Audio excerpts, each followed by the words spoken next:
vanhu vaya vachibvunza after vashamisika nemoto, aiwa, unoonekwa kunzi this fire is attacked the Sally Mugabe hospital inoonekwa kunzi iri muguta guru renyika yeZimbabwe reHarare. Ndisandapinda mashoko ari kubvunzwa nevanhu panguva inoi vachiti hatisingosikamirwa here vakomana vachingoda kungosikiwa matenders. Panguva inoi pari kuonekwa kunzi zvigananda zviri kuonekwa kunzi zviri kutetena nyika. Notipo subscribe like on the bell icon.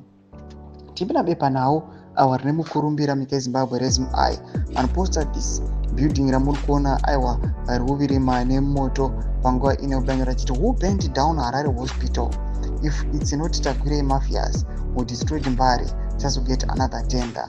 Ndio mashoko anachibvunzwa nevanhu panguva inoi mhuri yeZimbabwe imbotudza ngatimbotaurai panapa. According to other sources tiri kunzwa kuti this fire which broke out at Harare hospital yakanodestroya marecords, only marecords ari paHarare hospital.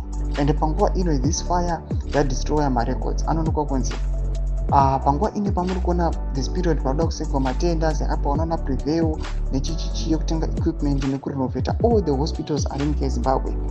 Panguva inoi people they are asking and they are having questions outside asina mhinduro ekunzi this fire destroyed this Harare hospital, is it not Tagwire mafia kana zvigananda zvake zviri kuuya panguva ino zvida kunyatskusikiwa awa matenda ekurenovata these buildings sezvakangoitika kumba remusika yamaona panguva ino that tender yakatorwa nezvigananda and now zvakutokolekta mari. Mashoko ari kuda panguva ino vanhu avari kuya vachibvunza atoya panguva ino tichiti aiwa imi semhuri yeZimbabwe, how do you view it? Munozvionawo sei? What are your suggestions? Maybe it was an ordinary fire yakangostata kumusoro koko kune marecords or ingoriwo moto ukangoataka those rooms aonekwa akanga ane marecords zvanga zvisinei nekuti vakomana vanoda kusikiwa matenders or what. Mudze mafungiro enyu muri kudii pamusoro pechitiko ichi. Pina comment section yatinzwa mafungiro enyu. So subscribe or like and turn on the bell icon.